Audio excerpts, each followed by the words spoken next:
do all the movement by yourself. So after that, now the Google has announced their own new library navigation component to do everything on their site, and that makes it much more easier. So these are the dependencies that you'll need, but I will come to this later and show you on the practice. So actually, navigation component have generally the main three key parts. It is navigation graph. It is XML file that contains all our navigation elements in our application. Now host, it is container that will change the fragments inside this container and move fragment by fragment, just as an example. And navigation controller that generally controls all the fragments inside the now host. So let's do more practice rather than theory. I have prepared a small template project here.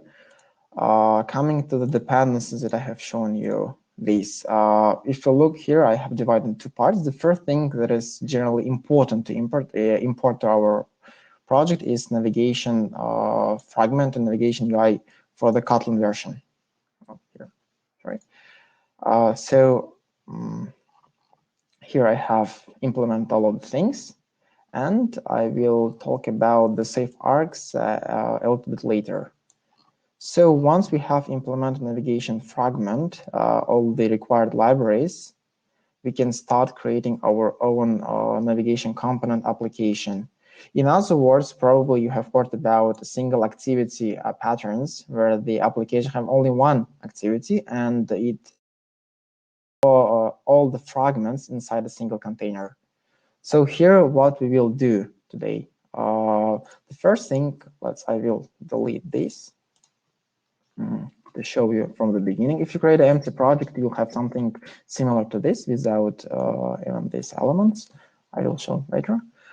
In the res folder, we'll have to create the Android resource file, and resource type will be navigation. And the key part of this, you have to update your Android Studio to the version higher than 3.2. So we will call this like main graph. This will be our navigation graph. If you remember, I have told that the one of the key parts is navigation graph. This is XML resource file that will contain all the navigations of our activity, of our application. So here, I prefer to use the navigation, especially in design mode, because it's much more easier.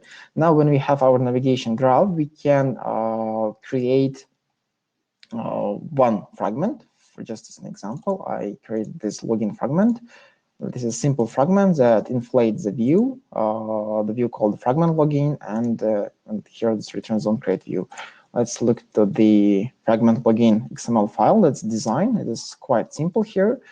If we just try to side by side, we have a card view that is on the center of the view. Also inside the linear layout, vertical linear layout that contains simple text view and the two inputs, login and the password. And the last thing is a material button. This will be as a small example of our small project. Let's say like this, with the login and the password inputs. When the user clicks, fill the login and the passwords and clicks on the button, we will just move to another fragment. So what I mean is we will have only one activity that will contain two fragments, and all the moments and the routings will be done using the navigation component. So here, once we have created our UI and the fragment element, it is ready, it's not used anywhere, we can add this fragment to our navigation graph in our XML file. To do so, we just open this navigation file. If it's in this mode, you can just switch to the design mode, and here we can click the new destination, and it will suggest us to add the first fragment. Here, this login fragment. And just one suggestion, you can add here the tools elements here. Tools, and add the layout to see the preview of our layout for login fragment. It is more easier and convenient to understand the graph. Here it is. Now, if you look from another perspective, we have a single navigation graph that contains, for now, only one fragment fragment for login. Here it is. Next thing is navigation nav host. Navigation host is the container that will actually, as it says, contains all the fragments. So this nav host should be added inside our activity. In this case, in our main activities that will be used as a single activity pattern. Here's the main activity. Let's open the first thing. Here, this part, fragment container view that contains, this will be navigation host. I will give just a simple ID fragment host, and this part is more important. So the name of the fragment of the container view should be Android-X navigation fragment nav host fragment. So in this case, application will understand that this our fragment container view will be navigation host for the entire navigation component. Other things just for the entire screen size and default nav host true, and this means that we will have default nav host, and this will be the default one in our application in this activity. And next we just connect our nav host to the nav graph, our navigation graph. Here it is, just simple referencing to our main graph file. And as you can see, because I have added the tools here and gave to him the layout element, it is now in our activities shown giving us a preview for our fragment element. So once we have created our navigation graph, navigation host, it is time to come to the navigation controller part. Navigation controller to take the control of the entire process for the navigation component architecture. So to do so, we have to just initialize in our activity our nav host element. As this now. I think you have some basic knowledge in Kotlin language that's latent in the variable nav controller, navigation controller.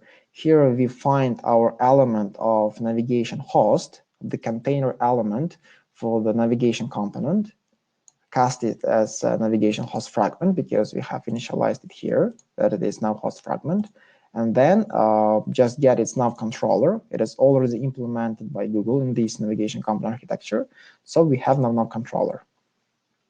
So now actually we can, for example, move between different fragments if we have several ones, just by calling from nav controller function to navigate, and we have different options. Different options we can move by the ID or by directions. I will come to this next. And the deep links.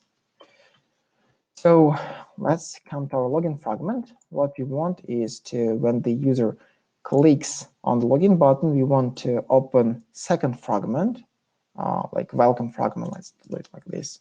Let's create it here. Let's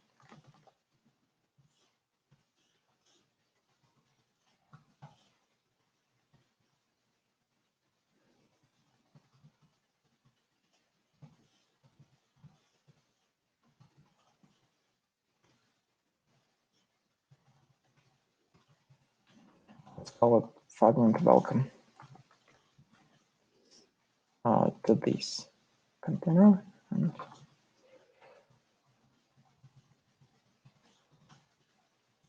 let's create this layout for our welcome fragment. I think we will not do something too complex in UI elements. We will just add the text view.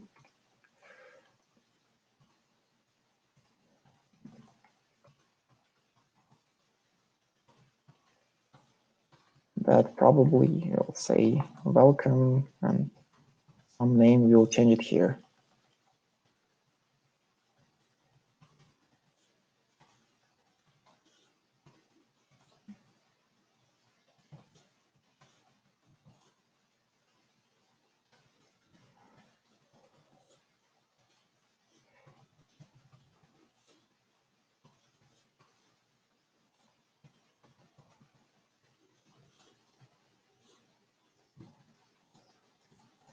So this is our simple UI for our welcome fragment. Here it is already is. Now we have simple fragment, welcome. It's called the welcome fragment, and it's view. Yes, we're not giving ID. We'll use this later. So now we can open our navigation graph and switch to design mode. And here,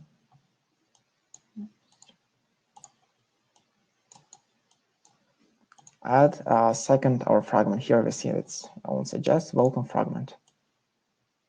It's just UI elements, and we can also add here tools layout, so we can see its preview, layout, fragment, welcome.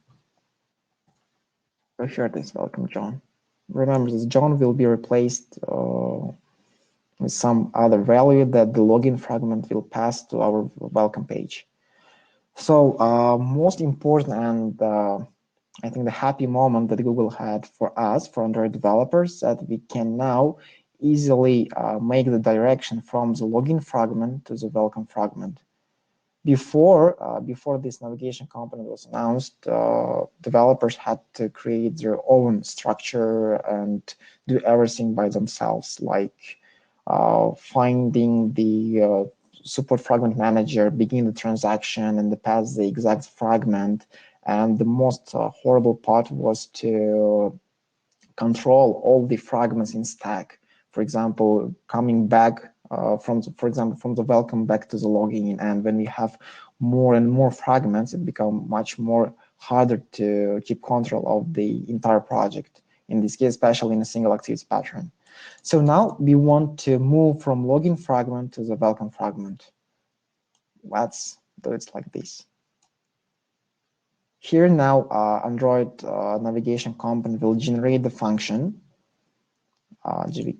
function called here with the action, login to welcome fragment. Here we can also manage changes the behavior. For example, when the user press back from the welcome fragment, we can move it to the login fragment again, or just we can close the entire app. So these things make makes our life easier to control the navigation component in general. We can also set the animations for the movement from one fragment to another. Keep in mind, all the things are going in scope of fragments only. It is a single activity pattern which contains several fragments in a single activity. So now let's try to check this. And to do this, we can just call, for example, on click of the button login, we can move to another fragment. For now, we can change it a little bit, for example, without checking all the logins and passwords. Also, yeah, if someone have tried to use a Kotlin on Android, you probably know about Kotlin syntax. So we can just call all the elements like buttons from the fragment itself, but recently it was deprecated. So we can't for now just call, for example, submit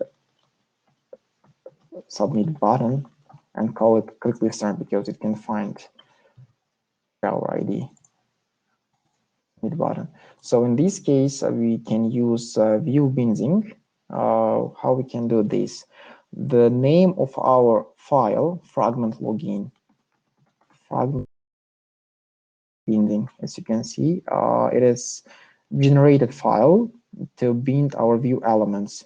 To enable view binding, you should enable it in a build Gradle file of app, not the projects one, from the app, and enable in build features, view binding enable true.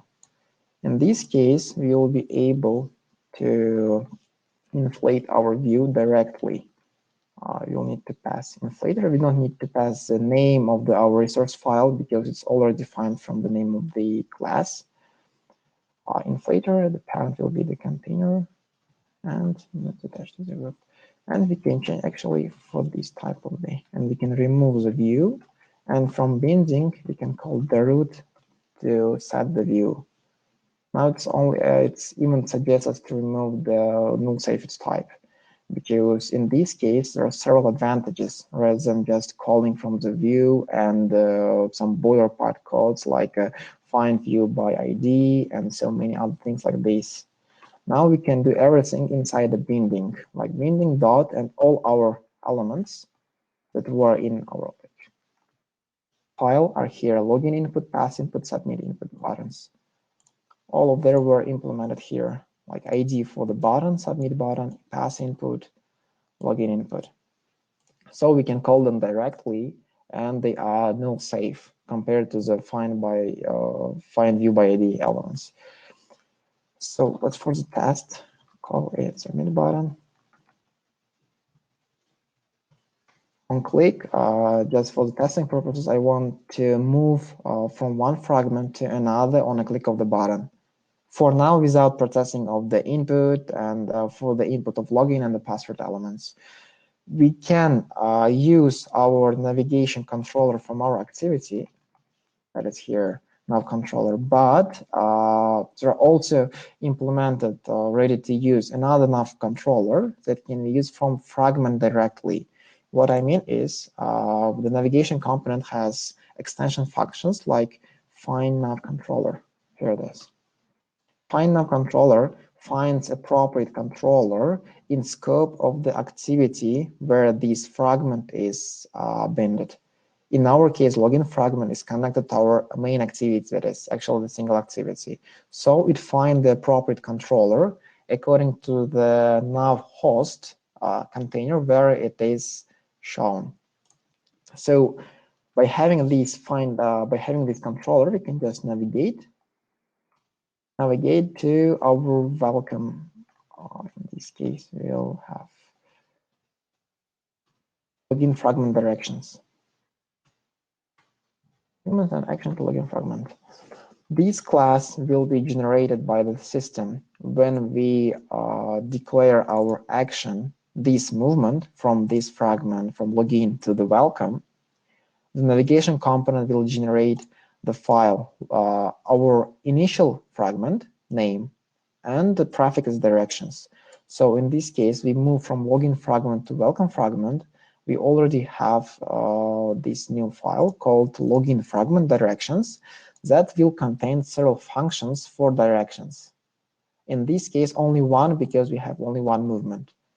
In case of we have several fragments and the login fragments like moves to different fragments, for example, to registration, to policy or pages, and to so many others, we can have here several other functions as well. In this case, only one function, and it's called action login fragment to welcome fragment. If you look at this name, you may find some similarities to the ID of this movement. As you remember, I shown action login fragment to welcome fragment, but this was changed to the camel case here to the function action login fragment to welcome fragment. If you change the name of the ID, the function will be changed as well. So I prefer to leave it as this. So let's check it, how it works.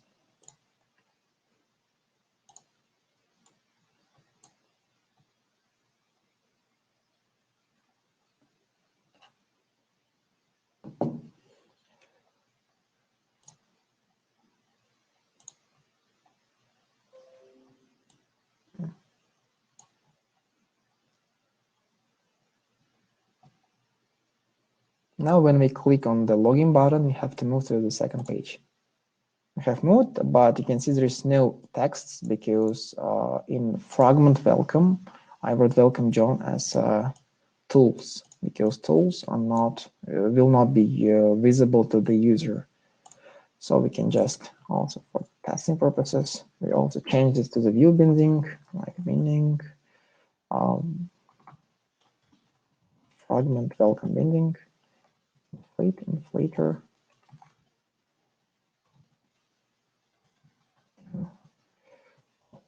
Here, return our root view. And for the text, we can check this welcome text. This is the ID of the text view that I have written here. To change it to, like, we can call the set text or directly text.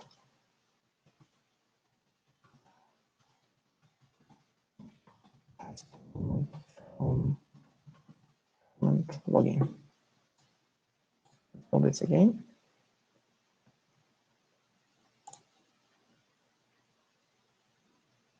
Later, I will change these to some elements, also using safe arguments, and try to use the Kotlin coroutines as well to imitate some web request.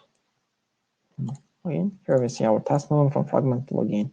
If it's back, coming back to the authorization page. And all these things like pressing back button to coming to this login page, all of the things are implemented by the navigation component. That is quite a bad thing compared to the old methods for the fragment management. So now let's do something more complex. I hope that you now get some points of the navigation component of navigating from fragment to fragment in a single activity, in scope of the activity.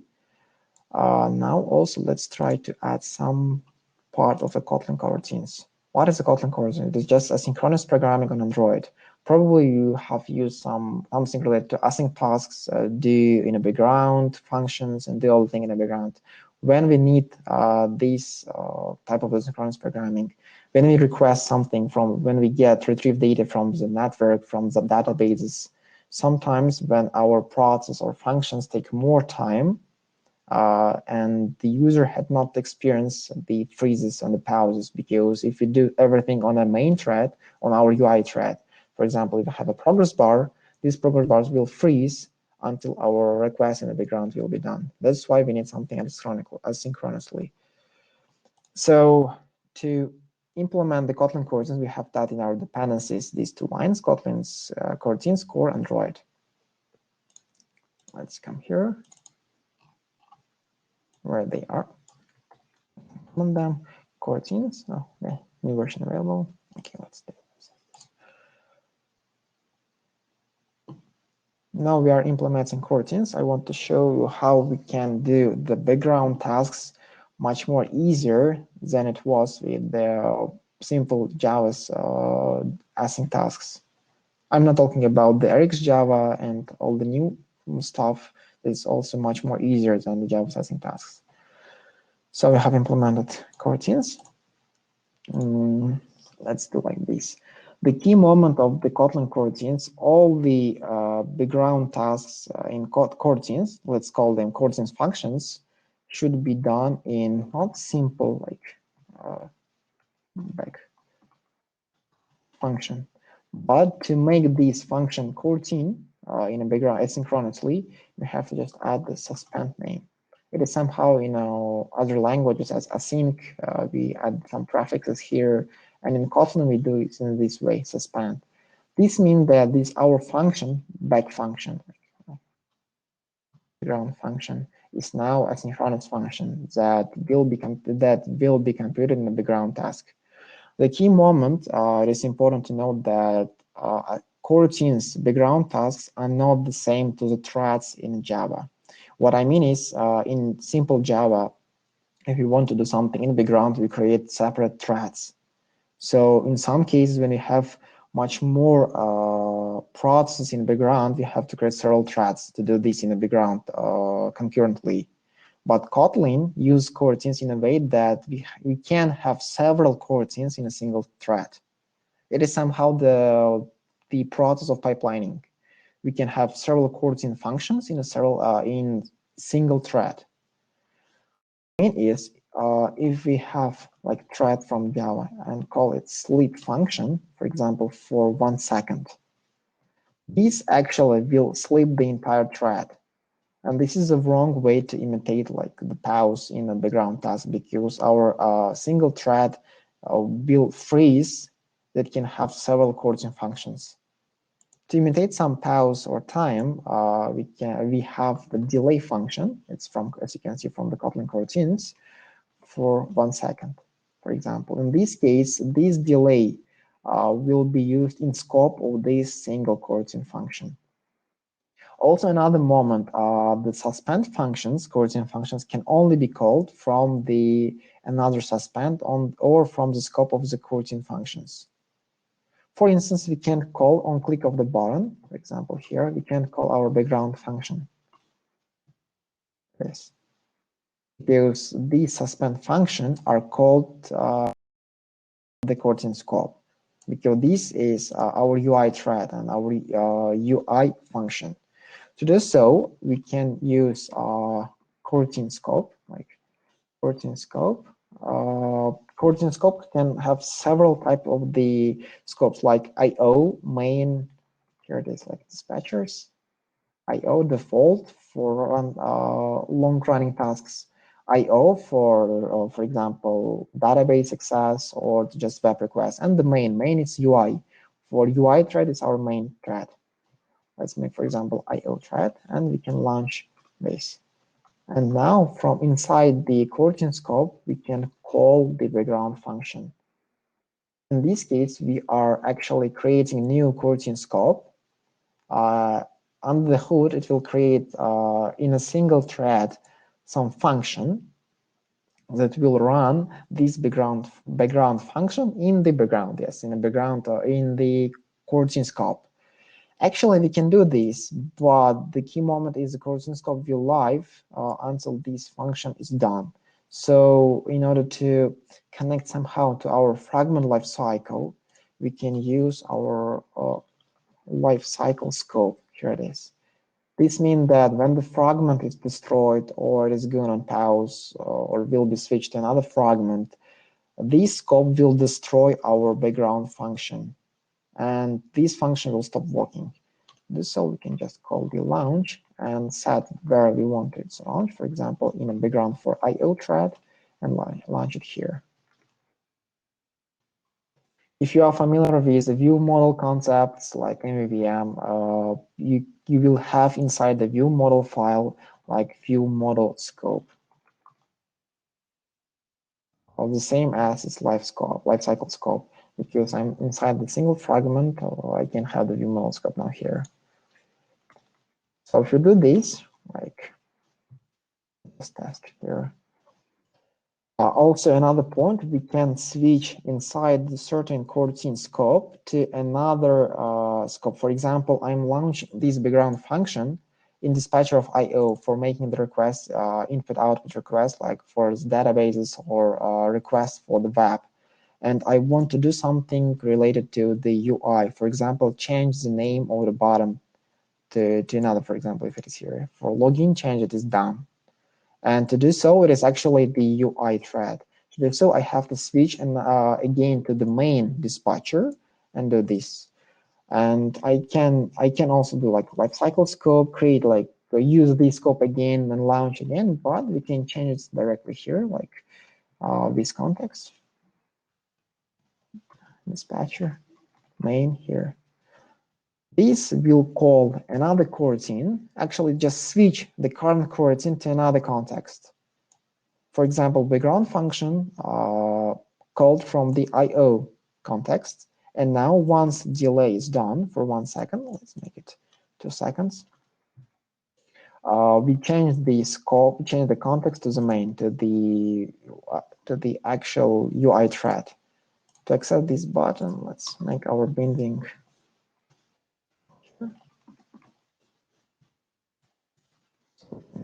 here.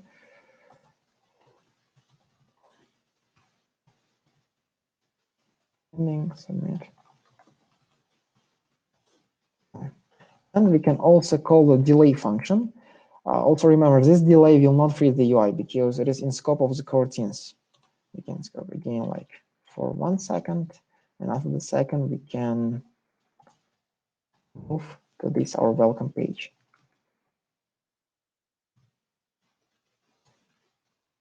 From this up. What is going here? We are implementing coroutine function in the scope of our lifecycle of the fragment. We are launching it in the context of in IO context for making something in the background like web request, access to the database.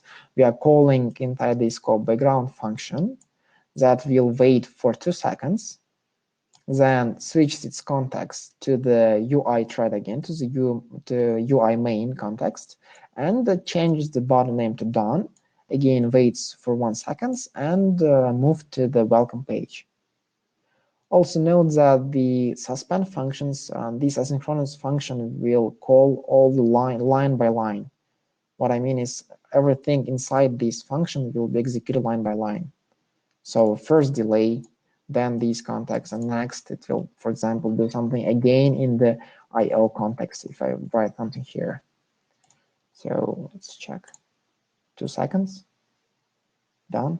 1 second, and we're going here. I think I have removed, yes. There's empty because I have removed the text from our fragment. Now, what we can do? Yes, coming to the arguments, sometimes we need to pass data from one fragment to another. Like, let's imagine we are making background request to the network for authorization. These take some time process and gives us result like in a JSON element users info, users information like name, email, and date of birth, and so on. So we have to pass, for example, this element, the entire object, or just to pass the name of the user to the welcome fragment. To do so, Kotlin, the navigation component, has its own navigation safe arguments.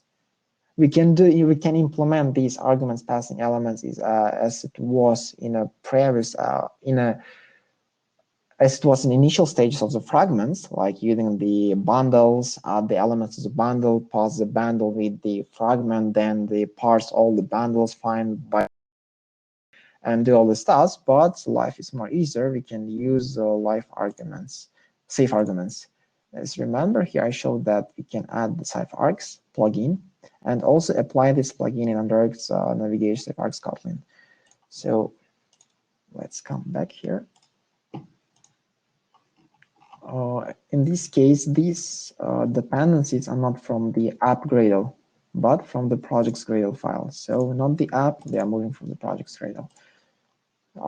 Here I have already implemented Android navigation safe args, navigation versions, and the last thing we have to apply this plugin because it is generated code for the arguments. And this should be done inside the Gradle of app applications. Here, I will talk about this also later. Here it is.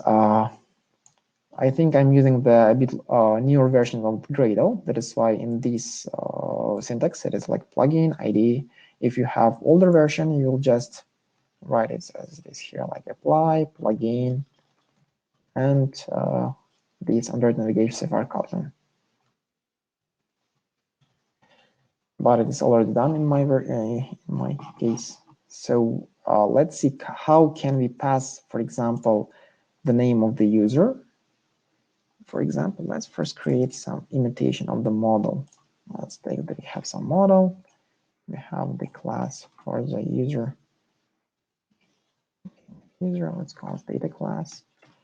I think you are familiar with data classes. Data classes automatically will add all the getters, setters, and the toString elements for the class. It's more appropriate and useful to use in scope of the POJO elements as it was in Java. Let's say we have like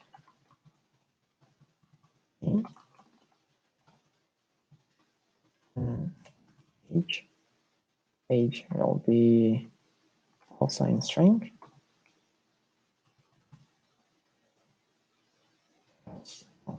Phone number.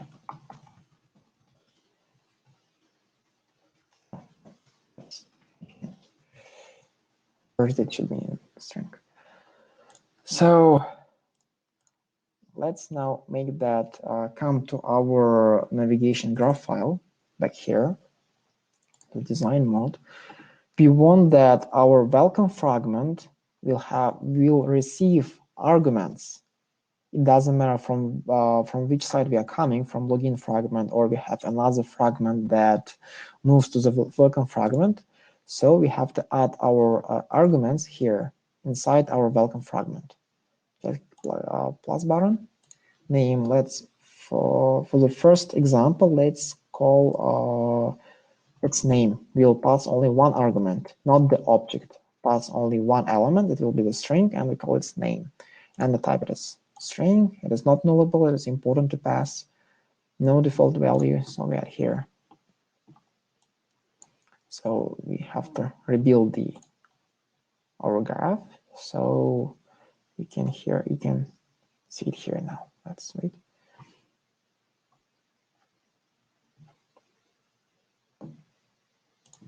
Yes, as you can see, here it's already giving us error. What has changed? Here we have action that moves from login fragment to the welcome fragment with this action called, so remember, action login fragment to welcome fragment.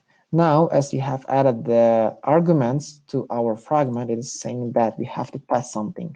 Pass our name, like string, and it's called name its name. Let's make for testing purposes function. And let's do it like this. We have the ground function. This imitates call to the network. And for example, let's imagine that we have user object,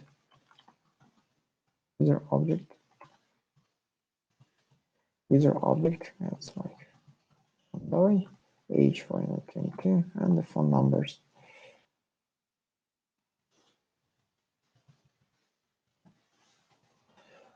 So let's imagine that we have this object user from our network that received this object. Now we can pass user and get its name here. So what we actually be doing is we are passing the name of the user, that imaginary we got from the network response, to the welcome page. So here we have to get all our arguments from the welcome fragment. We can do this by using the bundle and all of this stuff, but again, thanks to the navigation component, we can do this a little bit easier, like var arguments, call it welcome fragment argument. As you can see, this class is generated by the navigation component, and call it nav. So this is Kotlin notation. These arguments will be assigned with the value of navigation arguments with the class of welcome fragments args. If we call these args, we can see that what we have here, it is name. So we have only one argument receiving inside the welcome fragment. So here we can see that now binding our welcome text equal welcome. It's Kotlin notation again. Argument and again the name. So what we're doing, I'm binding the text to the welcome text, welcome, and the passing the name of our the user, actually from getting it from the arguments. Let's stop this.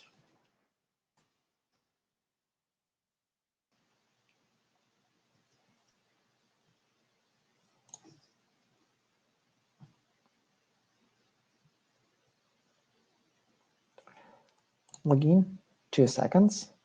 Done, 1 second, and passing welcome John Doe. John Doe is the user that we got imaginary from our some network from our API. So sometimes we need to pass not only simple variables like string, integers, Boolean values, but sometimes we need to pass entire object. For example, we want to pass not only the name. For example, it's not convenient to pass all the arguments line by line, like username, then user, age, and so on. For us, it will be more convenient to pass the entire user object to the welcome fragment. To do so, it is thanks to the Kotlin. We have Kotlin partialize. You have to enable it here, like going to the apps Gradle object and enable the Kotlin partialize. What it does, it will generate all the necessary partializing elements, like the passing elements, the bundle that we had to write before in Java. It will do everything under the hood. So we enable the Kotlin partialize here. What you have to do is just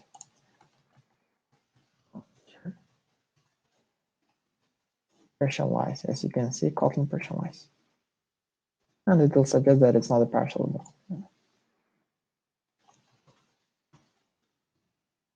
So now, actually, this will generate all the necessary functions to pass the object between fragments. So it will create all the functions, for example, the passing name, age, and phone number inside the bundle to the welcome fragment. So we can come back to our main graph here, and change the arguments. Let's remove it and add new arguments called user model, for example, just a user. And the type is custom partial. As you can see, this is just a simple types, integer, float, long, boolean, string, and now we want to pass custom partial. Here, as you can see, it's already suggesting as user because we annotated it as a partialize and added the super type of the partialable.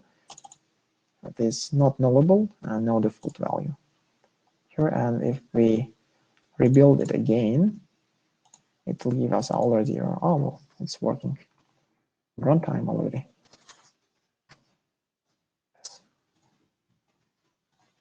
Before it was like we had to build everything and wait.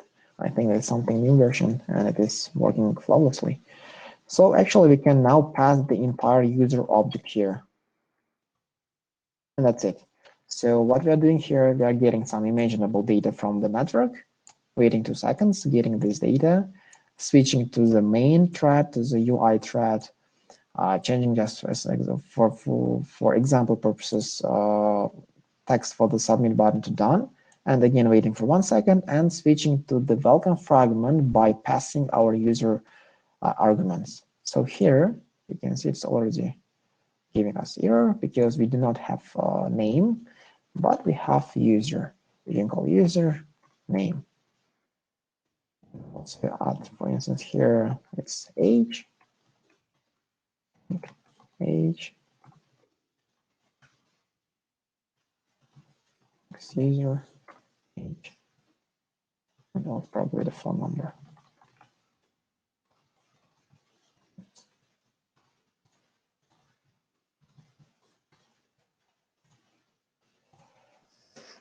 Let's start this.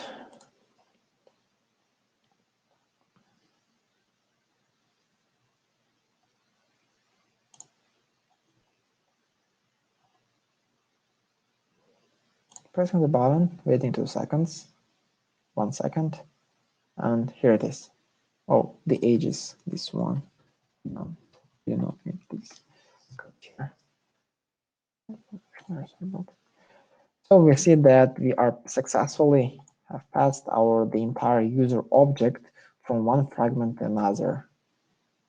In scope of this example, we have covered actually like 3 topics of coroutines, of navigation component, and the arguments inside of this navigation, like here John Doe, age, and the phone number.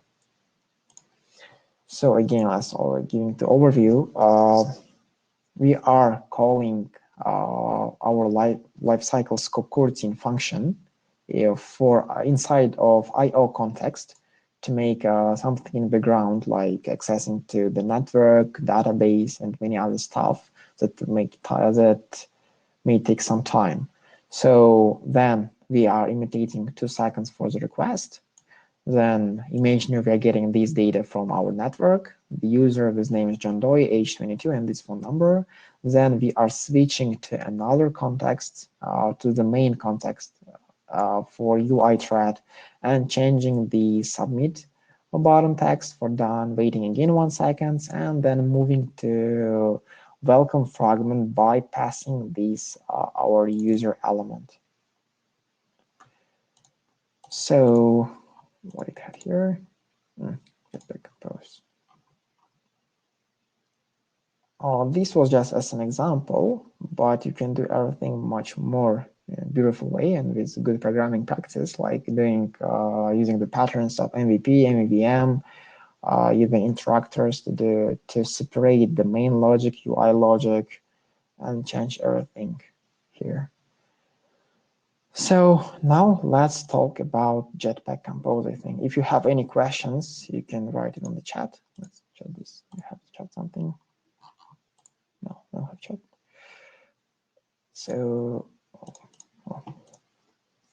let's talk about Jetpack Compose. I think the most important part of these days technology. So this Jetpack Compose is declarative UI programming on Android. What is declarative, what is imperative? Actually, what we did here in the previous example, creating XML, writing everything, this is imperative approach. We are not declaring the UI. We are describing it step by step. We are somehow giving it settings to the view, and then we are finding these elements here by view binding and changing everything here. But what is declarative? Declarative is to do everything. We just describe how the view should look like. What is Jetpack Compose? It is built around composable functions. If we know like coding is suspend function, this Jetpack Compose is composable functions, but it's annotated with annotation composable. They define UI programmatically, describing its shape, dependency, rather than this focusing on the process of UI construction. What we did here, we are focusing how to construct our UI. We are accessing UI elements, giving its layout, width, layout, height, everything. We are constructing our UI.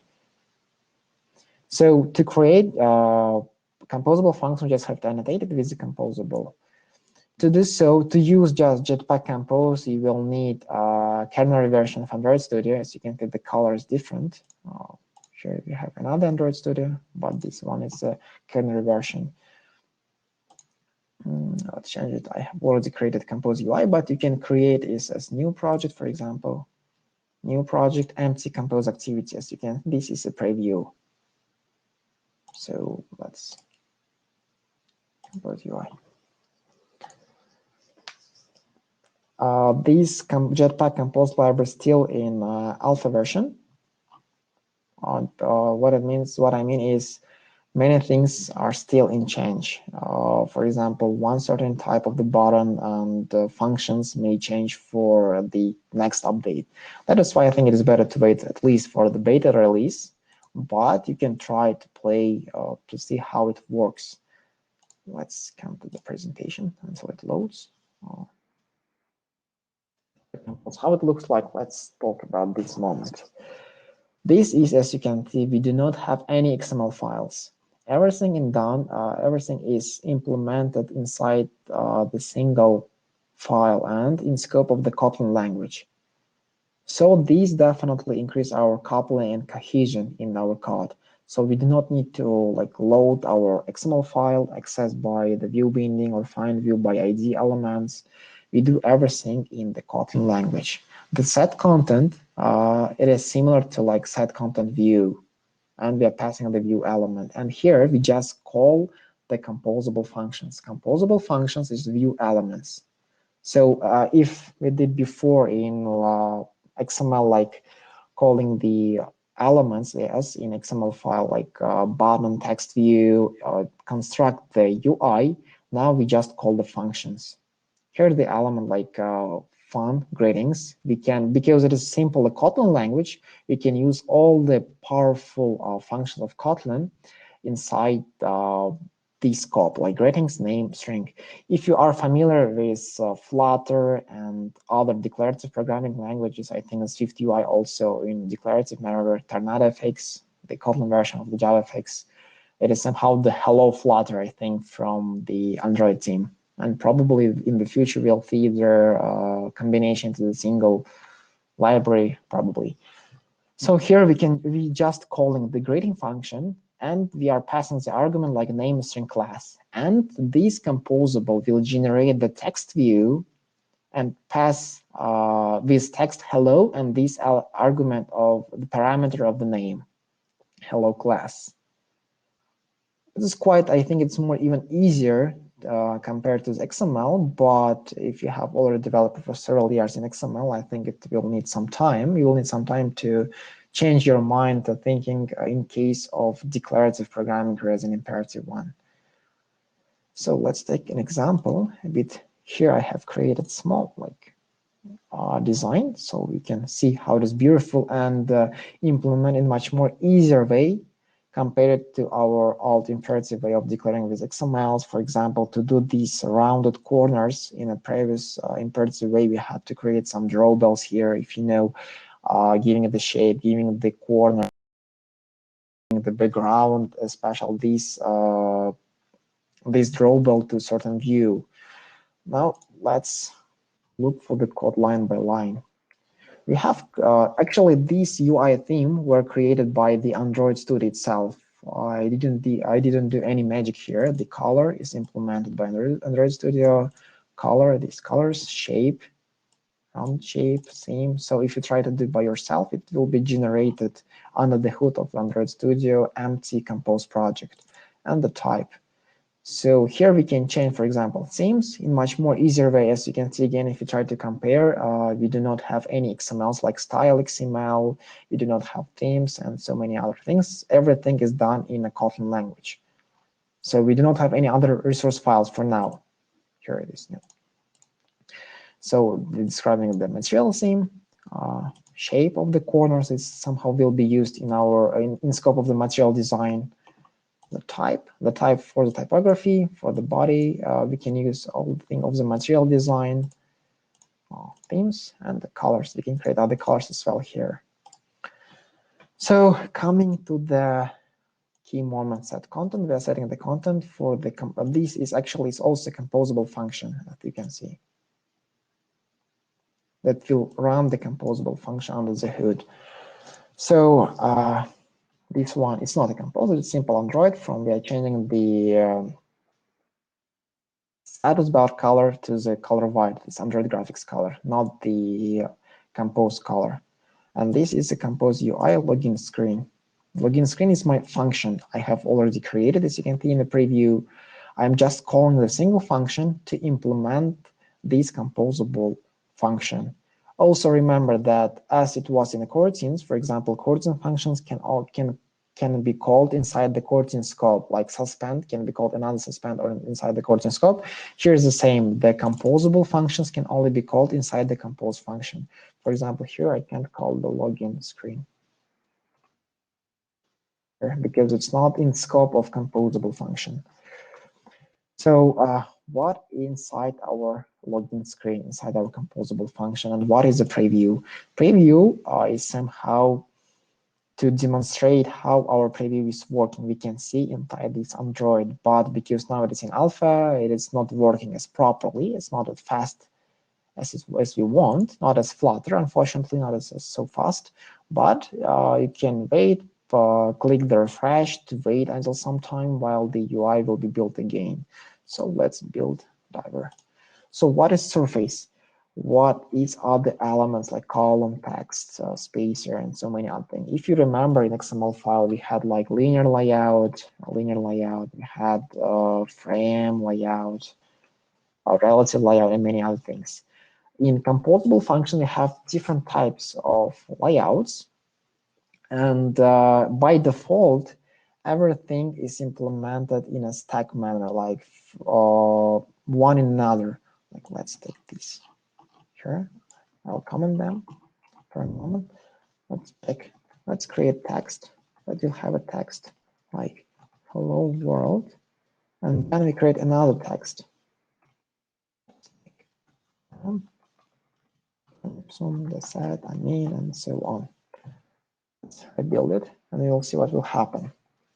By default, composable function will do everything line by line and in a stack main. It is somehow similar to the frame layout and also probably to the relative layout because one view will be drawn over another view. We will see this lorem ipsum set over the hello world. As you can see, it takes much time. That is why I prefer to build it directly to the emulator.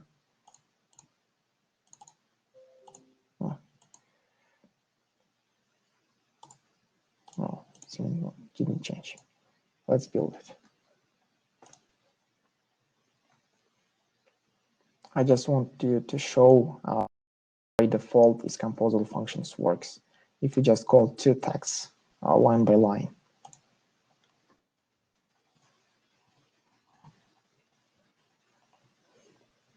I hope that in the future when these Jetpack Compose leave the alpha testing version and go to the release, it will be optimized, so everything will be done much faster than it is now.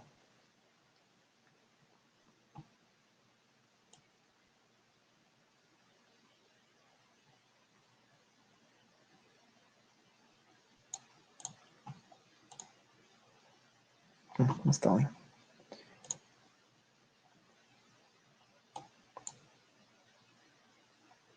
here, as you can see, we have without hello world, and then our lorem ipsum, and it's just trash. And this line of Windows status bar color, I'm just hiding this status bar color, changing to white, because by default all the elements of status bar is light. It's not visible for now, but actually the time, battery, everything is here still. So now let's see what type of the layouts we have. We have the column. Column is similar to the linear layout orientation vertical. It means that all the elements will be displayed in vertical order. For example, hello world, next to them will be this lorem ipsum. Let's just move this. Let's make the column. Column, then we have row. It is linear layout as orientation of horizontal. Oops. Same text, example. Oh, as you can see, the preview is working now. But I think it is better to build and check on the emulator. It's much faster than waiting this preview.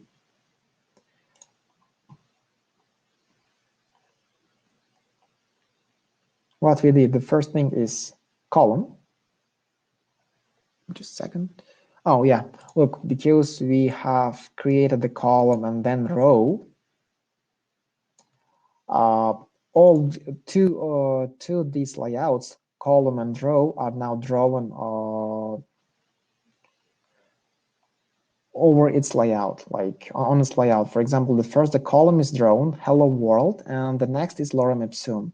And then we again drawing the row. That is why the hello world is darker, because again, this hello world was drawn over the column. If we add another column, or we can just, instead of this row, we can add inside this column.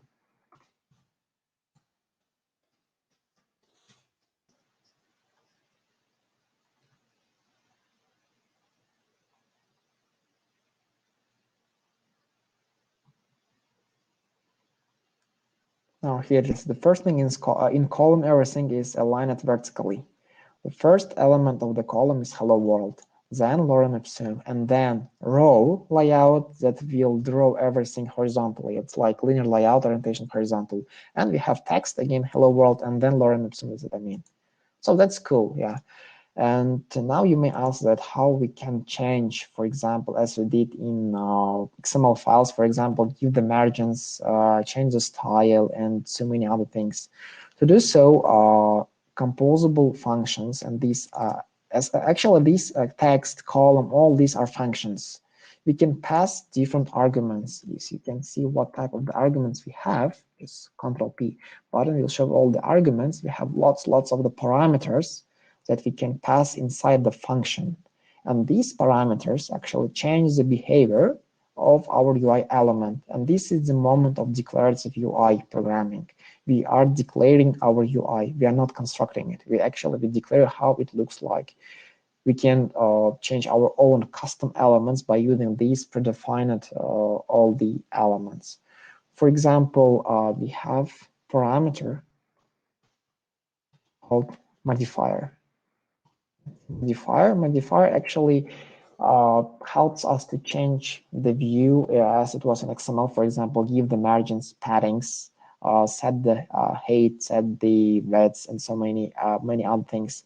The most important part of the Jetpack Compose is it is null safe of the view elements, and it works in scope of the composable function.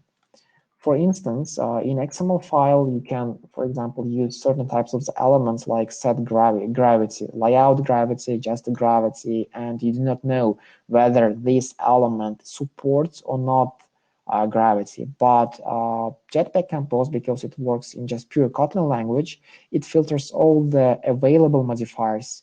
So it means that we can use a modifier and all available functions that it has.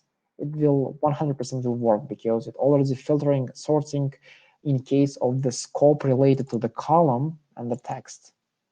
For instance, let's take the padding, any dp. This is all the cool thing that we can have, and I import the modifier.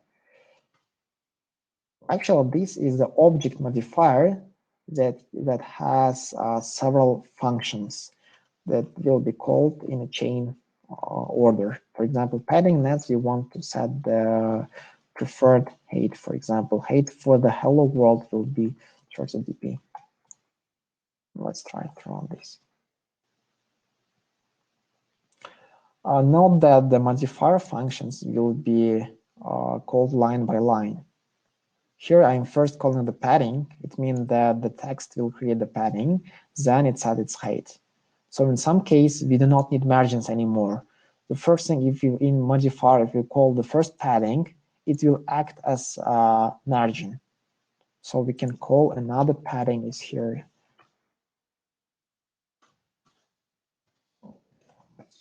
Result here, as you can see, we have padding 20 dp, and we have the preferred height for the 30 dps for this element. So for now, there are lots of available view of composable functions we can use, like text, buttons, and many others, like icon button, example, and so forth. So let's take the example in much like in practice. Here I have already created for you.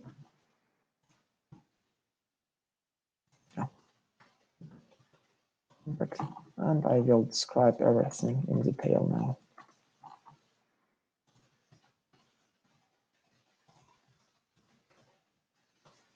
Please.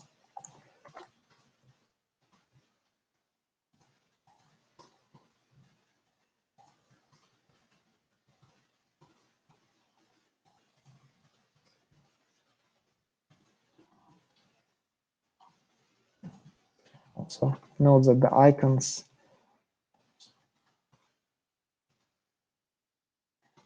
are also available in material icons, so we do not need to import or have any libraries as we used to have before.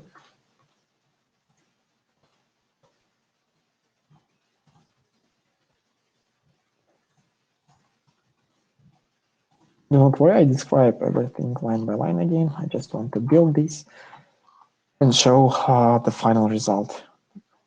It's here.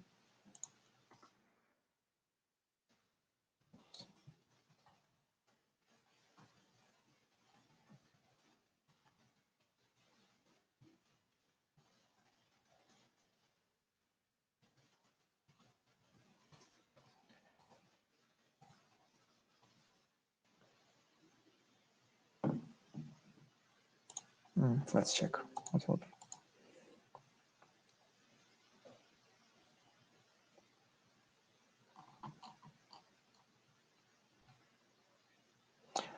This kind of a bit beautiful UI will have.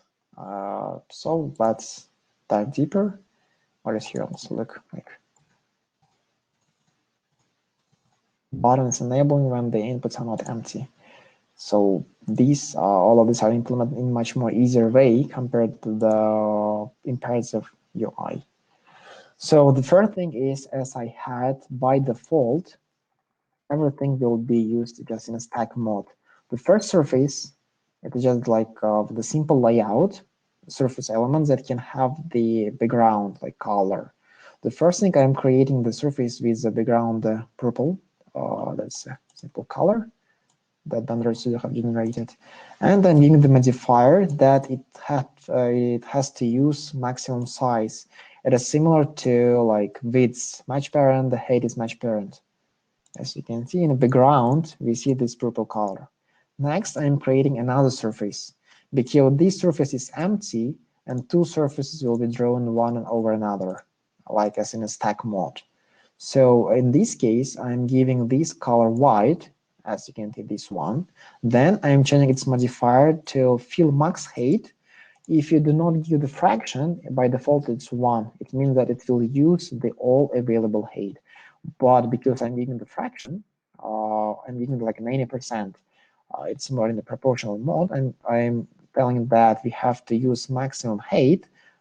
Height will be multiplied by the fraction, that's 90%. We can actually set in this way as well, like preferred height and giving in some dp mode, but I prefer to using it more scalable in percentage. So next, we are just using, again.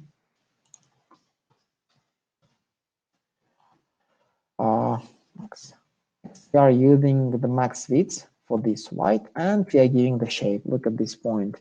The shape is how our composable function will be drawn.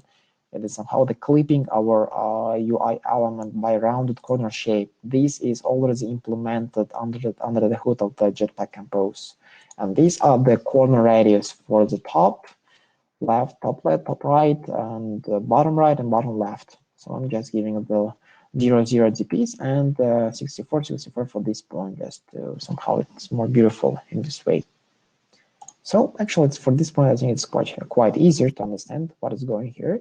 Next, let's just, I will come a bit later here. I'll describe what it is. Next is a column. Column to align all these elements vertically. I'm setting the modifier because I will use all the elements here, for example, button, inputs in a max width to occupy the entire max width here. Next, I'm creating the text, giving the text authorization, then modify it, giving the padding 30 dps, how does it look here, and giving the style. Style is also much more easier by using typography. We can adjust all the typographies here, add something other without using styles, and then connect the style with this view as we used to do. Next, this simple spacer. It is somehow similar to the just empty element to make probably a margin without using his, for example, here, for example, margin button, I'm using the empty spacer. Here it is. 30 dps, and it is important to use modifier. It's mandatory to use modifier to set its preferred height, for example. You can also set other modifiers here as well, like paddings, but I think we do not need here. Then outline a text field.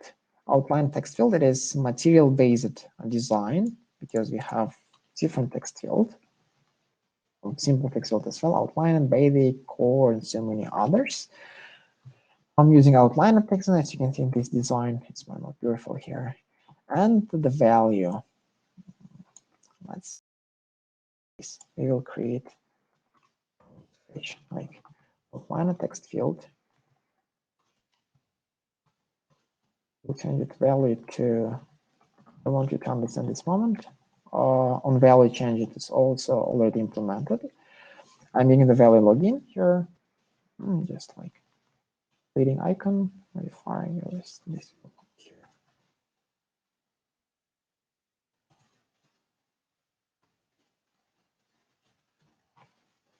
Let's comment this as well.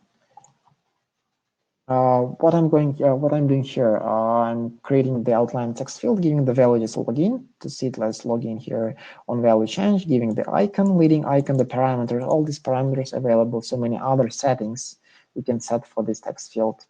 Then keyboard options, like the input will be in a mail type. In keyboard, we can see the at, like собачка, yes.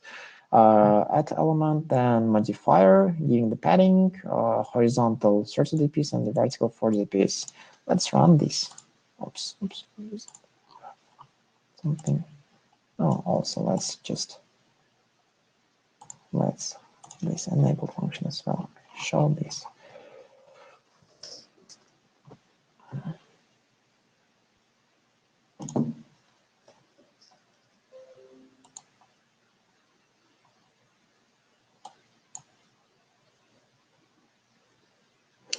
Now look, here our login, I have hidden this second input.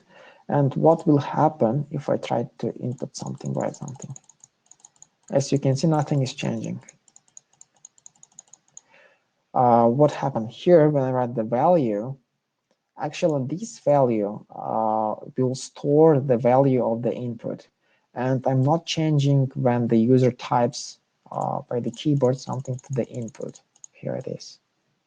So to do so, to change this, we have to create like state for the string.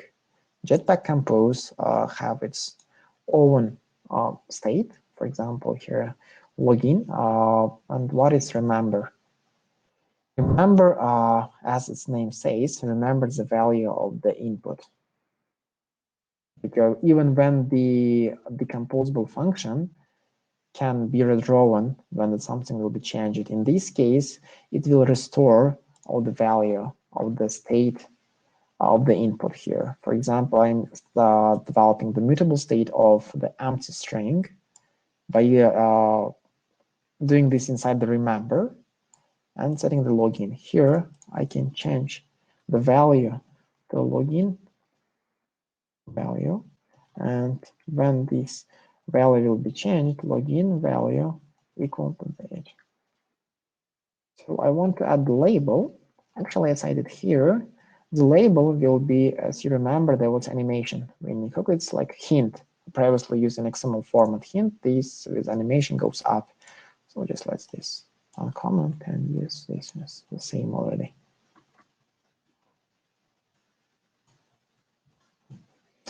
Here it is. I'm creating two mutable state of the variables, login for password.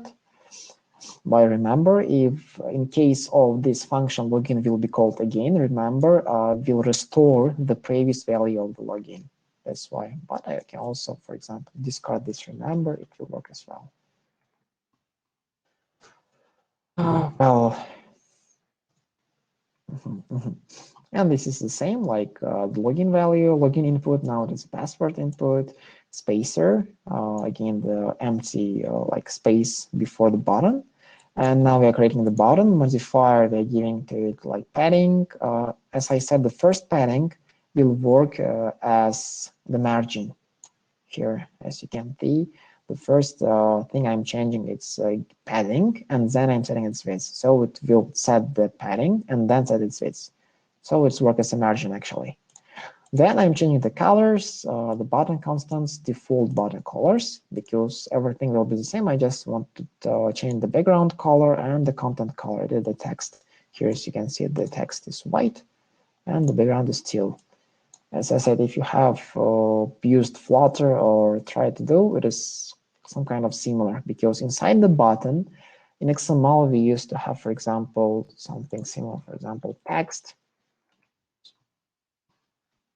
and do something in XML. But now we are free to use everything inside the button. For example, you can have several texts. You can do other elements. For example, we even can add this text field inside the button. I don't know why, but we can do. And the text of the button is a simple text that can that has the value of login.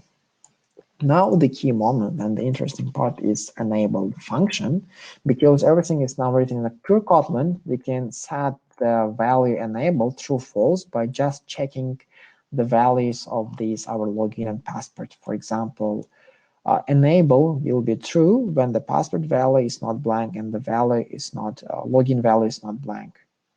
Actually, when these values are changed, login and password, here you see the value change when we type something on the input, the composable function will be called again, will be redrawn in optimized way. What I mean is it will skip all other UI elements that are not dependent to this mutable state of variables. So this authorization will not be called again. This spacer will not be drawn again. The compose only redraw the outliner text fields because they are depend on the login value, this one as well, and this will be skipped, and the button will be, now it is dependent to the password value and the login value. If I comment this, it will not be redrawn because it is independent to these two values. So we will build again.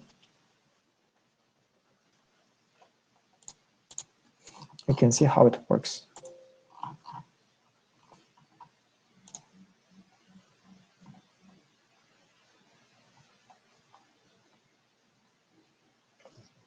Here we can have, for example, typing something, and login is activated. Clothing activated, clothing activated. So here we have our small example of Jetpack Compose, where it's a huge, powerful library that you can try and test and play. But I think we have to wait a little bit to use it inside our enterprise products because it's still in alpha version. Everything is changed. For example, now it is an alpha 10 version. In alpha 8, this was different at all. We had just a simple background color, and we can set it as now. But now, as you can see, the version of alpha increased and the color changed dramatically. The way we create the views. That is why we need somehow some stable version of the Jetpack Compose. So I think it's now, yes. Oh, thank you. If you have any questions, comments, or just share your opinions, we are glad, we are open to hear, listen.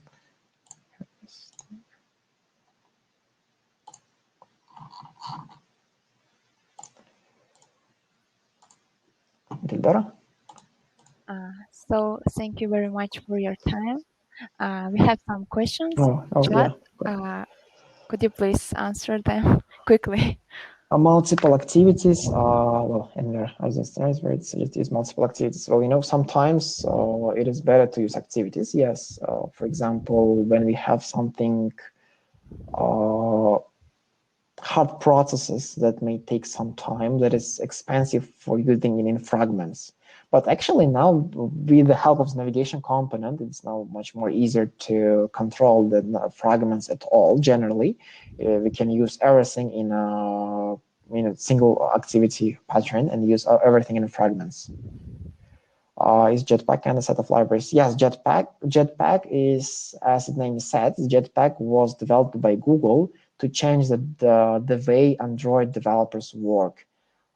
Even this Android X, the navigation component, and many other powerful things as material design, everything is used inside the Jetpack. If you even try to Google write the Jetpack Android, you will see that how the Jetpack is going to be powerful. And the Compose, as I showed you now, the one part of the Jetpack that has these type of features to use. Jetpack is for only UI, or does it support other features like security too? Actually, Jetpack Compose is declarative UI only. We can use Jetpack Compose for declarative UI by discarding a previous imperative way, but Jetpack has many other libraries inside. I do not know why do you mean by the security, but for example, in Jetpack, we have work managers that can schedule the task that should be run, for example, several minutes later, several times or hours, like schedule timers. These type of other libraries are also available in Jetpack. Does it mean that it's better to use multiple activities when you are different? Yeah, sometimes it's much more easier. But for example, sometimes it is better to switch to the activity, for example, in the projects when we have like single activity, everything we are doing in with changing the fragments. But in certain moment, in the key moment, we had to like start QR scanner or other type of in this case, it is much more easier and or convenient to start like another activity, like for example, second activity for the camera, like start activity for result, do everything there and send the result back to our fragments and again work in scope of our single activity pattern. Somehow like this.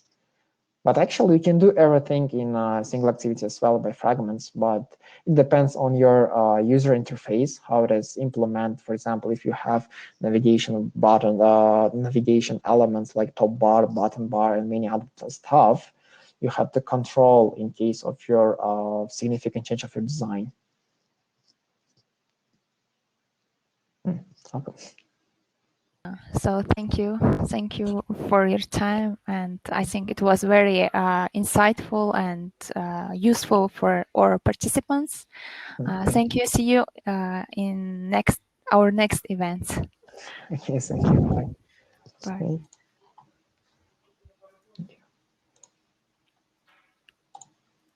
Bye. So guys, my last announcement is about solution challenge. The registration already have started. So I ask you to register and participate in this challenge and try to win some top prizes, right, like Chromebook. So the first step is to register. The second step is to build, and the third step is to submit your demo until the end of the March. So your solution should be should solve some problems and goals of UN from 17 UN Sustainable Development Goals, like no poverty, gender equality, quality of education, and so on. So the detailed information will be posted soon. So thank you very much for your participation today. See you.